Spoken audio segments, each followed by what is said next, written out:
afternoon and or evening. Today is Monday, the 16th of December, 2019. I'm Brock Jennings. And I'm Peter Clark. And this is your friendly neighborhood Lutheran theology podcast stumbling block with just enough irreverence to keep the devil at bay. Really? That's all I get? Oh, what? That was good. I only get a little chuckle. Sensible chuckle. I worked really hard on that, Peter. I spent a whole 3 seconds thinking about it. I'm sure. So, Peter, Mm-hmm. we have discovered that you and I have slightly different tastes aesthetically. I don't know if discovered's the right word, but we're reminded that, yes. Shall I inform our listeners of our latest reminder and or discovery? Sure. Okay, so for the last month or so, maybe month and a half, I have absolutely fallen in love with the sitcom Modern Family. Mm-hmm. Now, everybody else in America and Europe, for that matter, probably knew about this show except me. Mm-hmm. When Modern Family premiered, I was in college and was burying my nose in British history books and not really paying attention to pop culture. So now that it's 10 years old, 11 years old, whatever it is, and the show is ending, I figured it was finally time to watch it. And I just love this thing. I laugh far too hard to be allowed. The last time I laughed that hard was Malcolm in the Middle. Also too awkward. Uh-huh. And so Peter's response when I asked him, do you watch Modern Family, was 2 words. And it was the same 2 words he said about 10 seconds ago. Too awkward. Well, I didn't have to imitate you. You just did it for me. Too awkward. So why don't you explain that? What you mean by that? Do you find sitcoms in general too awkward? For instance, I love the Golden Girls as well. Do you find them awkward? Not as much as I find, because the humor in there is not about awkwardness in the Golden Girls. Mm. Right? It's about raunchy old grandmas? Yeah, exactly. Sorry. But the humor in Malcolm in the Middle or in Modern Family is about awkward situations. And I just can't. Why? I can't. I empathize too much and I can't laugh at it. It's not funny to me. Is it because it's too much like your life? Yeah. Oh, okay. All right. I didn't know that. And I feel their awkwardness. It makes me feel awkward. Really? Yeah. Oh, I laughed so hard. Lots of people do. Is this your way of saying that I'm not awkward or something? I mean, I can handle awkward people. I'm not saying you are awkward, but I can handle awkward people. But I can't handle, awkward TV or awkward movies. I've never seen Napoleon Dynamite. I probably never will see Napoleon Dynamite. Excuse me for sounding very stupid, but please remind me what Napoleon Dynamite is. It's a movie. I know it's a movie, but what's it about? Isn't that the question? I've never seen it, Brock. All I've seen is awkward scenes from it that have convinced me that I can never actually watch the movie. Yes, but you're like the pop culture guru of the two of us. I figured you read some review of it somewhere. I'm sure I have, but I put it out of my brain because it's so freaking awkward. Okay, then. Would you classify the Austin Powers movies as awkward? This is going to date both of us by using those movies as the reference. For the most part, no. Really? Those are sex comedies. The humor is not in the awkwardness of the situation. I despise the Austin Powers movies. That's fine. I'm not a huge fan of them myself, but not because of awkwardness. Okay, I'm trying to get a feel for what you mean when you say awkward. There's that Jim Carrey thing, the Liar Liar movie. Is that awkward? That is fairly awkward, yes. Okay. I sort of enjoyed that one. Like, I can't But watch, like, there are a lot of Ben Stiller movies I can't watch because they're too awkward. oh, I can't stand him. He drives me nuts. There are a few different Adam Sandler movies I can't watch because they're too awkward. I can't stand him either. He also drives me nuts. Trying to think who else. Um, How about Robin Williams? no, Robin Williams is great because Robin Williams just leans into it. Uh huh. Right? It's the humor in Robin Williams is not the main character being or feeling awkward. It is about the main character making everyone else feel awkward. Ah, okay. Okay. So if the characters are awkward, that's what you don't like. Yeah. Okay. Okay. Do you have a favorite comedy? Probably Monty Python and the Quest for the Holy Grail. That or Princess Bride. The only Monty Python I saw is probably won't surprise you is Life of Brian. Which is not their best work, in my personal opinion. What isn't that the one with always look on the bright side of life? Yes. I didn't say it's bad. Okay. I said it's not their best. And Holy Grail, there. Sorry, I'm such an idiot when it comes to pop culture. If you can't figure this out,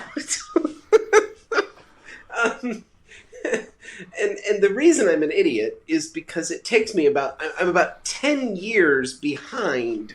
Right, a show. Okay, with Holy Grail, you're about 40 or 50 years behind.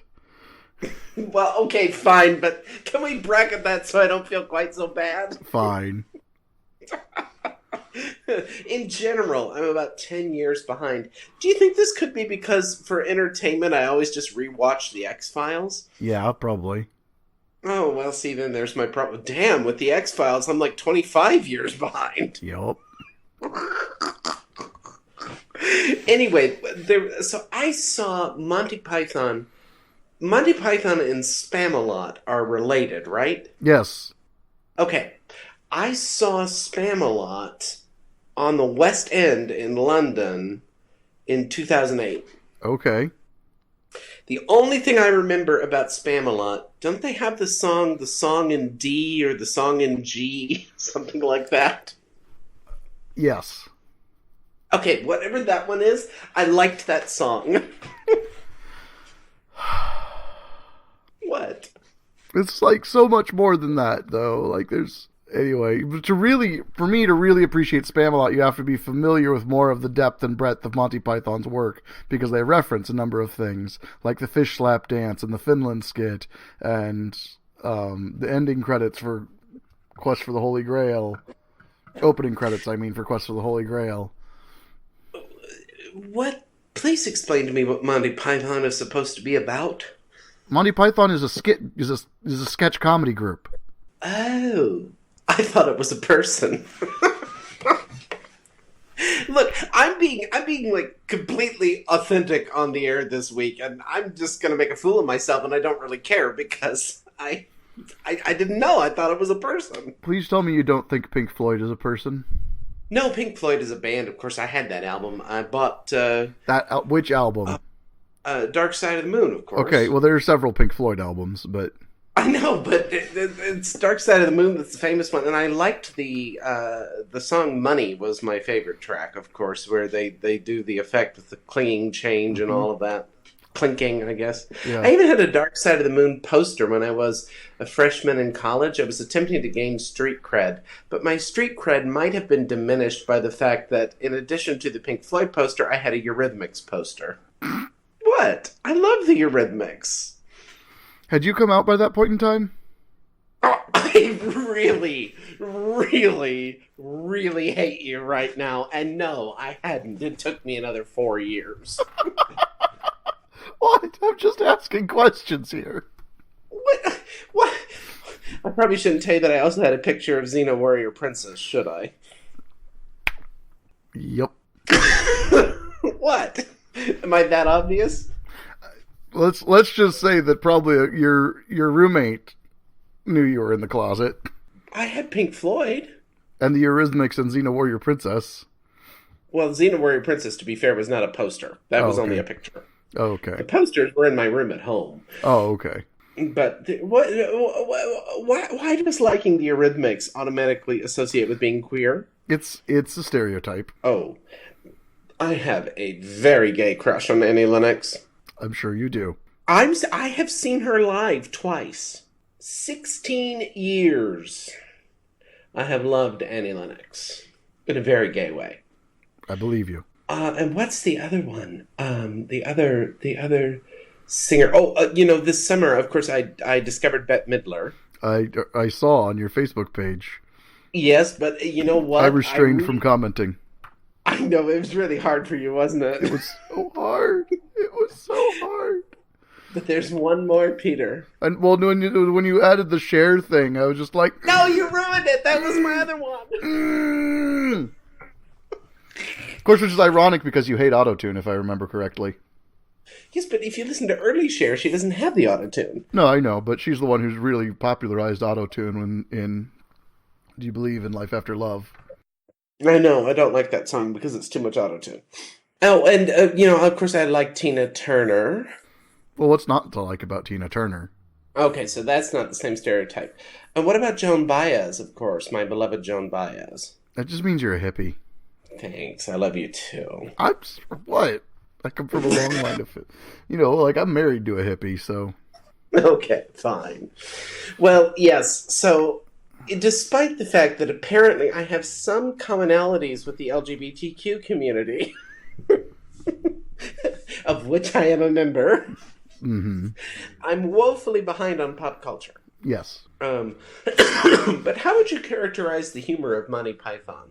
Absurdist. Yeah, that's why you like it. I love it. Because you're all into the absurdist. Yes. There's literally a skit where they dance around slapping each other with fish. What? You heard what I said. Yeah, but I don't understand the humor. It's hilarious. I mean, I think Luke on Modern Family standing at the top of the stairs with a paintball gun because he's afraid of a pizza man breaking in and stealing whatever they had in the house and murdering him. And so his mom walks to the door and he says, "Die, pizza man, die!" And he shoots her with all this paint gun. I thought that was hilarious. Oh, so awkward. So awkward. Why is that awkward? So awkward. Because it just is. It was so funny. I nearly died laughing. Oh, I would have died of embarrassment. Why? Because it's awkward. but that's totally something I would have done. And which is why it's like I don't want to watch other people do things I would have done. I could go out and do those things. Okay, so if I come to visit you, are you going to open the door and say, "Die, pizza man, die," and shoot me with a paintball gun? Probably not. I don't think we're allowed to have paintball guns in our apartment. But if you could, you would. Well, now I would, yeah. I've never been one to look to entertainment or pop culture and so on and so forth for an escape. In other words, I don't... Well, you know this about me because I think you came to the conclusion 3 months ago that I don't know how to have any fun. I don't know if I decided you don't know how to have any fun. I don't know. I don't remember that conversation, so I can't speak to my state of mind. That was the Disneyland where you and Kate were saving up to go to Disneyland for a Harry Potter theme? Oh, yeah. Yeah. Maybe you ought to look at our back catalog, Mr. Producer. I ought to. Look, I got a lot on my mind, okay? But that one, yeah, I don't know that you can't have any fun. No, it wasn't that you can't have any fun. It's that you don't have an imagination. It's almost as bad. I think that's what I decided. Wow, that's even worse. Oh, that's Brach. Brach doesn't have any imagination. Not like that, but like that playful kind of like youth, fantasy imagination. I think I've had to be an adult since I was 10, honestly. I mean, I had to grow up pretty early too because of, being an only child and having to go fundraising and stuff like that. But I countered that by having a vivid imagination life. I used to want to go have tea with Mary Poppins after every afternoon when I was about 8. Does that count? That does count. Please don't tell me that fits a certain stereotype as well. I don't know. I don't stereotype 8-year-olds. Okay, fair. Um, Peter, though, this lack of imagination does actually link in to what we wanted to talk about properly this week. Don't worry, listeners. We're not going to spend the whole time on absurdist and awkward sitcoms. Hmm. Um, but I think you were goading me recently with a text message. Was I? Yes, you were. Do I do that? Never. Is You that would a never thing go. I do? You would never goad me from Never. 4,000 miles away Never ever. when I was attempting to decompress, having spent 4 hours reading Luther's wonderful lectures on Romans And I from also 15. never ever text you pictures of pens. Never. And certainly not from 4,000 miles away. Certainly not. Oh man, I should have bought you a pen for Christmas. Too late. There's always my birthday. Always your birthday. So let's dive into this, Peter, but I'm going to make you lead it because I led the first part. Okay. So we were talking about truth and fact and things like that, and how they're understood in the New Testament, and how they would have been understood by New Testament people. And it started with our conversation last week, because it came up while I was editing, is where this came from. Yeah. By the way, just for our listeners, Peter did email me the password for the email account. I did. It's true. And like I said, it's misspelled. It is, but that was the first thing I said. I said, well, dang nabbit, he misspelled it. You yelled at me for that when I first made it. Well, I'm yelling at you again. Whatever, that makes it more secure. Well, okay, fair. Anyway, I digress. Keep going. Anyway, we were arguing over whether or not the authors of the Gospels, in particular the Synoptic Gospels, believed they were writing down literal truth, literal fact. Mm-hmm. And I argued that they believe they were. Mm-hmm. And Brach said that he believes they weren't.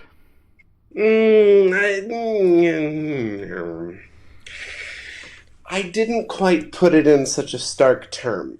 I think if you asked... This is such an absurd... Talk about absurdism. This is an absurd question. But I think if you ask the biblical writers, do you think this happened? They would say, of course.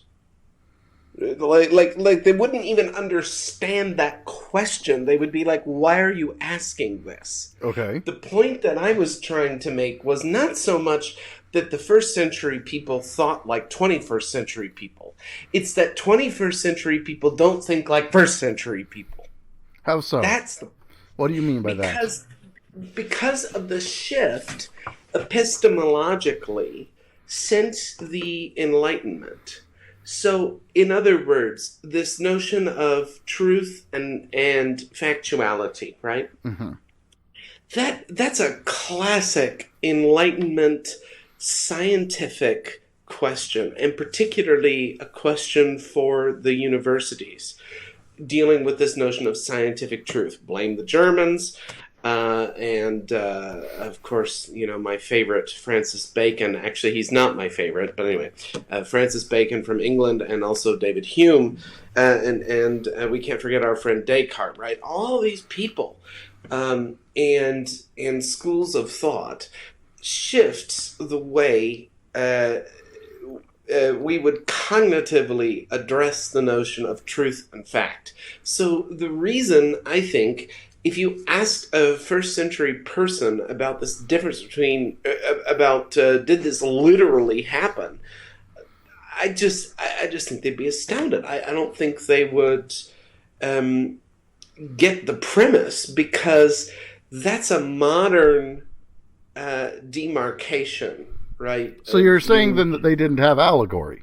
No, I think they did have allegory, but I think allegory is something different from what I'm talking about. Okay, then what is truth without fact?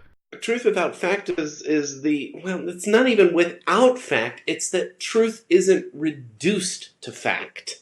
So I would actually say that from the New Testament standpoint, the notion of truth is far richer than the modern equation, or the modern equating, of truth and factuality. So did Jesus do miracles, right? This is what Peter was goading me about the other night. And I really was trying to decompress. I was watching Bates Motel in German, Peter, and you texted me a Greek word. And, so a perfect example is this notion of history, right? Luke, the writer of the writers, but the ultimate redactor of the Gospel of Luke, whoever in the world it was, yes, traditionally was thought of as the historian, absolutely. And but Luke's version of history is the history like Livy, or like what's his name? I'm sorry, I can't remember. Pliny, or Heraclitus was, I suppose, philosophy, but Thucydides was the one that I was trying to get at. So I'm not saying that Luke was wrong. I'm saying that the assessment of what history is has changed. So when I say the Gospels are not history, I mean they are not scientific history like what is taught in Tübingen. That's what I mean. But so then why shouldn't we take them at their value, at that face value? I think we do take them at face value, but we take them in a sense of this is narrative, and this is a primary source, or sources, as the case may be, of an event that Christians confess has ultimate significance. So I am saying in a sense that we take them at face value, but I'm also saying that we understand what they are not at the same time. They are not history in the sense of what history has come to mean. Now, I'm going to focus on Luke here. Okay. Because of the Greek word I texted you. Yes. Asphalia. Mm-hmm. Which the normal word for truth used is aletheia, which again, we can, debate what that means or not. But asphalia, in the research that I did on it, has aspects of like legal testimony, of sort of higher, a secure testimony of security of fact and truth. Yes. In that time period, the further back in time you go, the harder it is to write a good history in the sense of academically, scientifically accountable history. It gets, it gets a little bit muddled because people weren't keeping the same kind of records. I'm not saying it's wrong. I'm saying that it would be like saying that Livy really understood everything about Rome. Well, yeah, but he's embellishing, and he's embellishing more than a professional historian would dare do today. Right, but he's not embellishing above and beyond the pale, in my opinion. If we're talking about Livy. Livy is still considered to be a fairly reliable source for what's going on there. Sure. It's not me trying to say that he's wrong. But you're also trying. So then we can say that Jesus walked on water. We could say that Jesus rose Lazarus. Not necessarily, because that's where form criticism of the documents come in. Yeah, well, form criticism. Okay, so form criticism. How would form criticism address that? The documents are clearly written in prose in a historical style. Yes, but that's where you go through the layerings of the text and comparing the texts with the other gospels and with the extra canonical literature, which, by the way, is in like the crazy ones, the secret gospel of Mark, and so on and so forth. Not to um, in the sense that you understand what the canonical texts are debating with, not that you want to go too far with the non-canonical sources. Understood, So, but my point is form criticism yeah, is that form criticism speaks primarily to genre, correct? not the way I was using it. Okay. The way I was using form criticism in the sense that a Rudolf Bultmann would do it is looking at earlier and later layers of the text and seeing how the Gospels, since we're talking on the Gospels, we'll use it here, Mm-hmm. how they came to be developed into something like John. And so we then can say historically the New Testament operates really on an ascending Christology. If in fact from the standpoint of the Gospels, the New Testament would historically operate on an ascending Christology because Mark is the earliest, and by the time you get to John, Jesus is the Word. Now, that's a fun, fascinating fact. It doesn't change the truth. I mean, Jesus is still the Word, whether Mark thought so or not, but it uncovers what was going on sort of behind the scenes to the best of scholarly opinion. But that doesn't And, negate what's going on in the text itself. well, except when you've got then the scholars who argue that for instance, Jesus walking on water does come much later.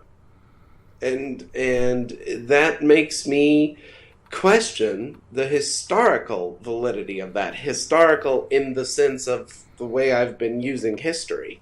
In the sense of would I say it happened, I would be a bit hesitant to comment on that from that perspective. But I think narratively, yes. but Jesus walking that's a on water definite reading. is in Matthew. So here we go again with the walking on. Jesus walking on water is in Matthew and Mark, but is not included in Luke. So if we're going to That's go with very primacy of interesting. Matthew and Mark, then that's much more likely to have happened. But then it gets into the various manuscripts and the earlier and later manuscripts of copies of copies of copies of copies, right? Some that have the stories, some that don't have the stories, and which versions of them. And by the way, this is why I didn't go on to New Testament studies, because I just couldn't handle all of that. And as a systematician, I decided it was more fun to go that way because I could just organize everything. Right. But by my understanding, Yeah. from what I know and from what I have learned, Jesus Mm. walking on water is in the oldest versions of the Book of Mark. Well, that would be an interesting and okay, then, but I'm still not going to comment either way, right? So this is the paradox of this kind of study,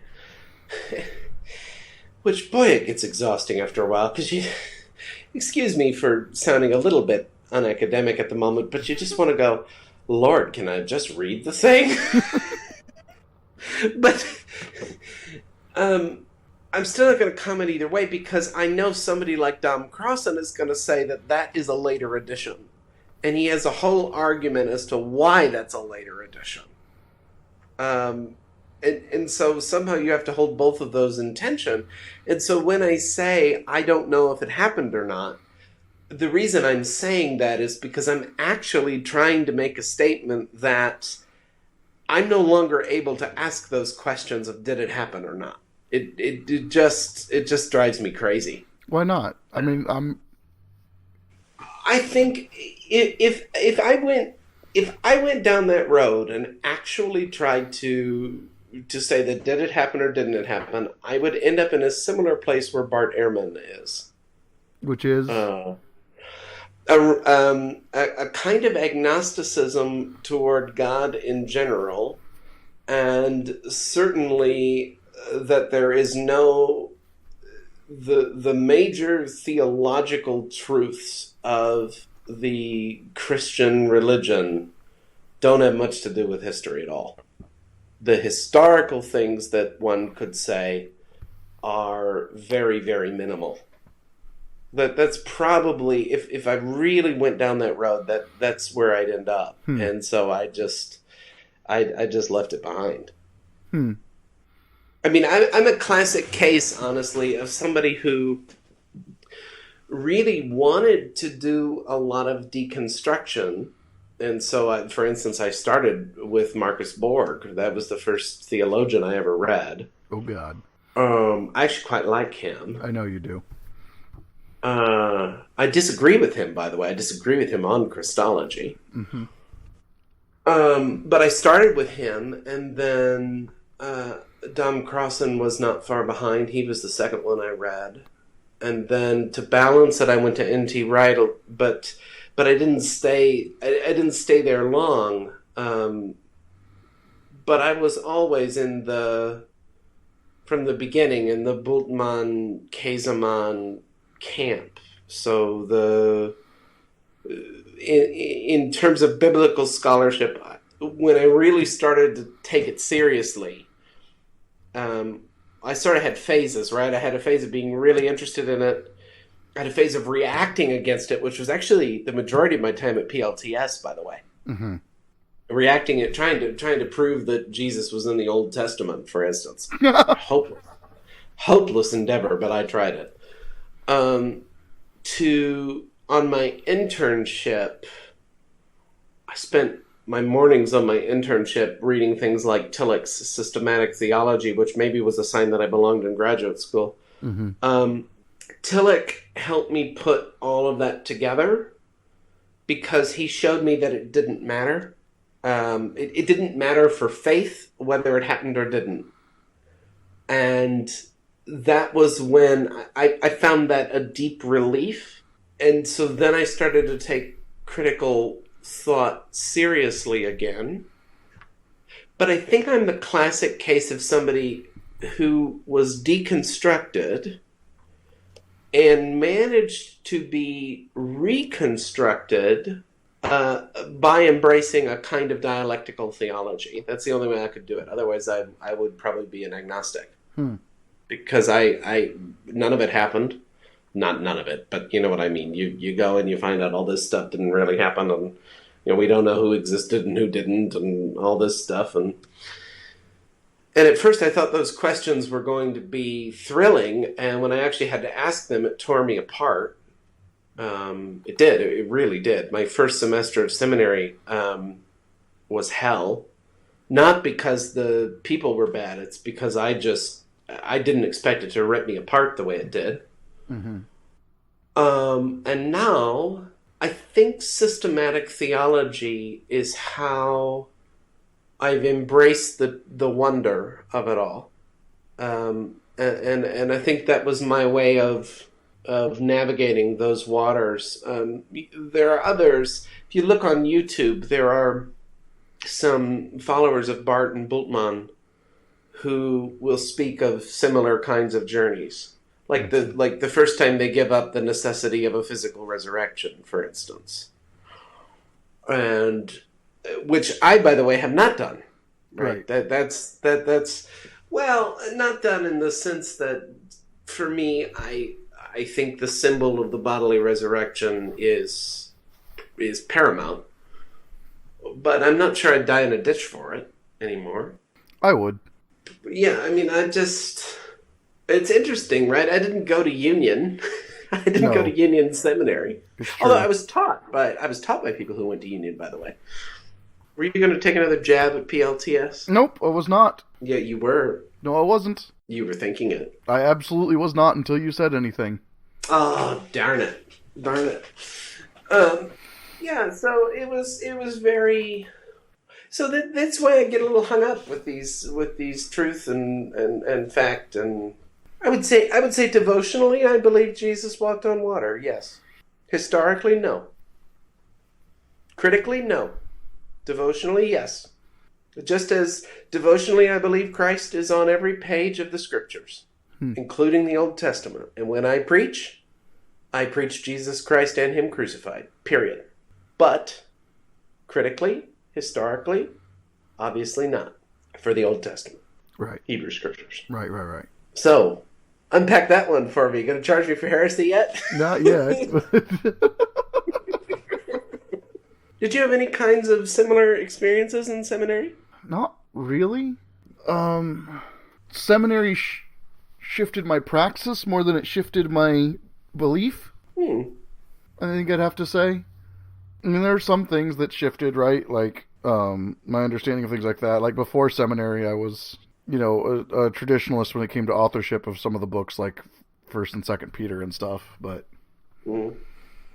I hadn't dug into that very far and things like that, and I still think that there's a good chance that they were written by sort of a disciple of Peter's. They bear similarity in message to older documents attributed to Peter, like the Revelation of Peter. There may be a larger question here. Does authorship for you entail authenticity of what's contained in it? To a certain extent, yes. Okay. Not exclusively, but for me, it's not just authorship. It's about proximity to the life of Christ is also important to me. Aha. What makes that important for you? Because as near as we can tell, it's an oral history being written down, right? Which means the closer to the actual events happening, the less shifts there have been in the storytelling, both fewer both fewer in number and lesser in amplitude. Does the truth of the Christ event hinge on the nearness of the particular text to the life of Christ? I'm not sure what you mean by that. Oh, let me see if I can figure out how to phrase what I'm asking. Sorry, I wasn't being clear. It's all right. Because I'm trying to figure out what I'm trying to ask.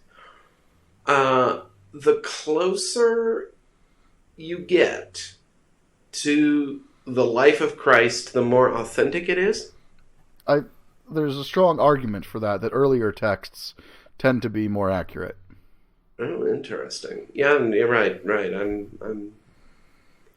I'm aware of some of that, although I haven't kept up with it. Well, it's interesting. That's just a general assumption. We believe that to a certain degree about any text written about an event that happened, that it more accurately reflects what was perceived as happening. Well, although I wonder about that, right? Because you read books that are coming out now on Donald Trump's election. The dust hadn't settled yet. You gotta wait 30 years. Then maybe it'll be time to critically assess what was going on. Mm-hmm. I think some distance is good. Maybe in a sense that it's a good thing that the ultimate writers of the gospel were not there when Jesus walked around, because there's maybe some time for perspective. I've never thought about it like that before, by the way. Yeah, I suppose that's possible. Regardless, Mark sort of, at bare minimum, meets that criteria of a little bit of time for perspective, but then also being fairly recent history. But to take your criterion, Paul would be the most authentic then, because he's the earliest. I'd take Paul as very authentic. Not all the letters attributed to him, though, right? No, not all the letters attributed to him. The ones that we are actually fairly certain were written by Paul. Right. Okay, so we're both, for making our arguments, we're both using biblical criticism. Yeah. But it's had very different effects on us. Apparently. You want to unpack that apparently for me? Well, no, I mean, I think it's apparent that it's had very different effects on us. Well, yeah, I mean, for me, it was as I think you know, it was Skilebex's book on Jesus that really sold me on biblical criticism. Mm-hmm. Um, but I just couldn't be a biblical scholar because not now because biblical scholarship and theology have become divorced from each other. I don't think that's true. Oh, well, what I mean is you don't find today biblical scholars who are also systematic theologians. That might be We've true. that's separated into different camps. As far as I can tell, Bultmann and Kaiserman were the last to hold that together. Mm-hmm. And it sort of saddens me because I think it's all right. Well, certainly in the context of theology and in the context of a seminary, at least, I'm not sure it's all right at a university to ask this question, but I think it's all right to ask, what does it mean? Not just what is it, but what is it, what does it mean, and why does it matter? Mm-hmm. This is part of why I probably won't ever get a PhD in theology. Why is that? Because you don't think it matters. No, because I want to ask I want to ask bigger questions than you get to ask in academic theology sometimes. What are the bigger questions that you would like to ask? Well, I'd like to ask, like what you're talking about, like tying, what does it mean that Mark is earliest? How does that impact our theology and things like that? How does that impact how we understand systematic theology? That overlap, those intersections, are where I'm most interested. I think you can ask that, but you need to ask that at a place like Luther Seminary. I'm not sure you could ask that at Tübingen. Mm-hmm. In Tübingen, I'm allowed to get away with asking the why. What does it mean, and why does it matter? I'm allowed to do that because it's understood that I am a systematician. Right.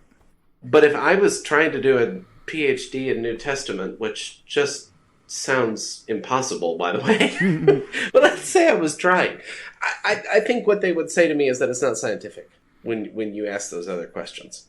Yeah, okay. And even with systematic theology, not just from Tübingen, but from the context of a research university, if you write too much about the encounter with God, you run the risk of the accusation that you're not being scientific. Now, that's a risk and a criticism I choose to accept, and to say, okay, I choose instead of being purely scientific the way we understand Geisteswissenschaft now, I choose to instead go with the earlier tradition of Christianity that said theology was a form of doxology. Mm-hmm. And that's fine. I can get away with that because... Right. But it's largely because of who I'm studying with. Right. There are certain people, particularly here, that would just be impossible to talk about the encounter with God. Mm-hmm. I think the study of theology, because it deals with the question of the ultimate, should break you open. And when I speak of the biblical criticism stuff, that's actually what was happening to me. I wasn't being broken down, I was being broken open. And what I was being shown was your faith can't rest on biblical literalism. Your faith has to rest on the Christ alone. Mm-hmm. And that, to me, that kind of encounter, I think that is the theological task. Right. Because we don't disagree on that. You could get a PhD. I know. Well, I don't know if anyone would want me for a PhD student. But I don't know. I think I know some folks at Luther Seminary that would take you. Okay. You don't believe me?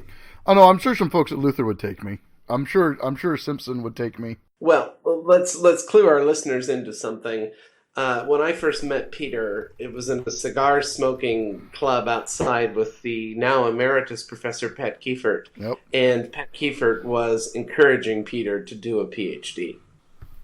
He was. It's true. And I probably never will.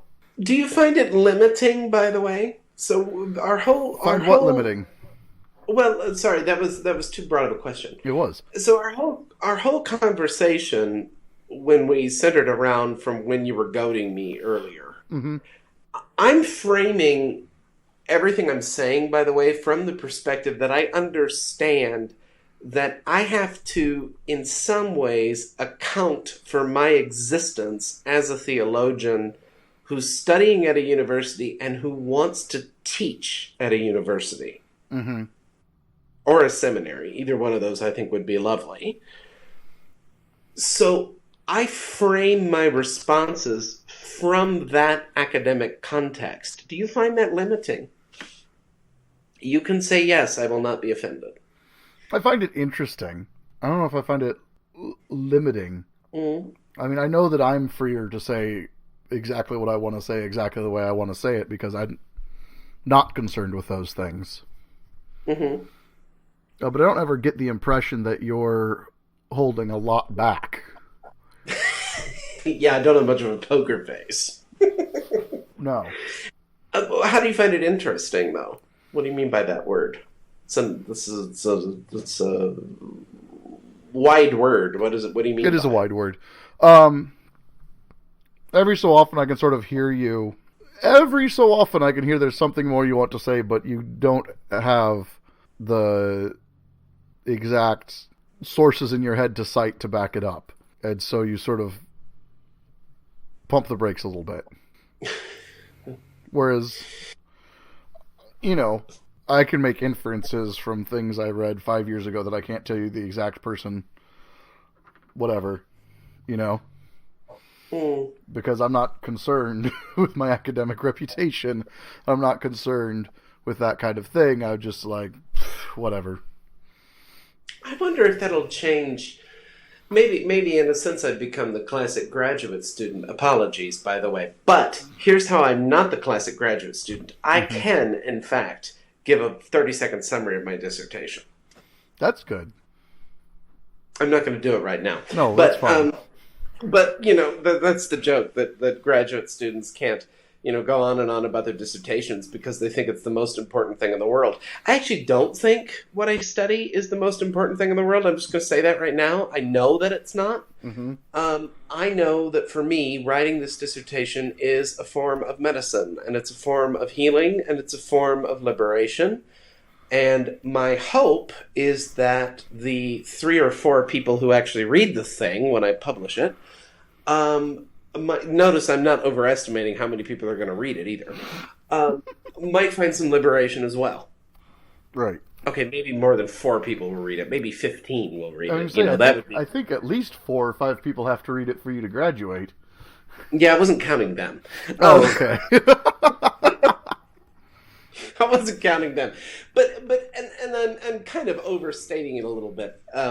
But I think my topic is important for people who have gone through a certain kind of suffering. Mm-hmm.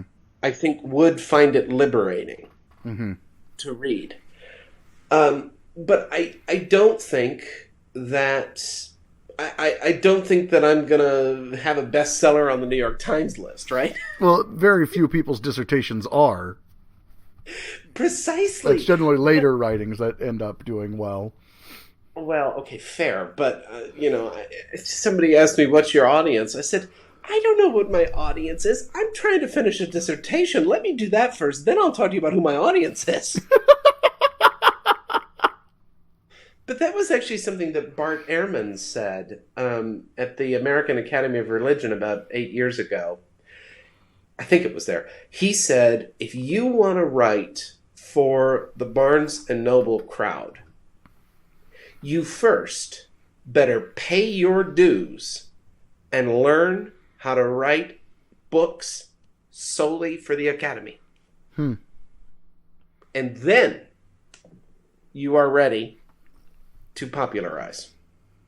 Now, he's made a living of doing that. I mean, it's people actually buy his books. I mean, he's this reputable Bible scholar. People from the Barnes and Noble crowd, quote unquote, buy his books. I've seen it from when I worked at Barnes and Noble. I'm wearing my Barnes and Noble shirt right now, by the way. Um, I've actually seen it. It amazes me. Well, I don't know if he'd call himself a Christian, but somebody who writes about the New Testament, let's put it that way, Mm-hmm. is selling books. It's not just Joel Osteen. Thank Right. God. Thank God. But so it's this notion of you're saying it's interesting. Maybe I do fall into the wanting to cite things clearly and everything, and maybe someday the further I get away from the process of obtaining a doctorate, maybe I'll be more willing to say, yeah, I can't remember who that is right now. Yeah. This is But fascinating. what's fascinating? I just looked up Bart Ehrman on Wikipedia because he and I went to the same high school. Wow. You also might notice that he has a PhD from Princeton Seminary. He does, but it's still fascinating. We both were on the debate team at Lawrence High School. Oh, somehow that doesn't surprise me. I'm not trying to compare myself to Bart Ehrman in any way. It's just a fascinating little kind of thing. Did you ever have to read him in seminary? I can't remember. There's a lot of things that have kind of around church and seminary that have gotten kind of messed up in my brain because of the trauma and stuff. So I can't remember Hey. everyone I read in seminary anymore. Well, no, that's certainly understandable, and I don't think I actually had to read him in seminary. My beloved Hebrew Bible professor always talked about him, though, so that's how Oh, okay. I picked him up on my own because he was a balance to N.T. Wright. You've read N.T. Wright, right? I have read N.T. Wright, and I have read Wright both as part of seminary and on my own.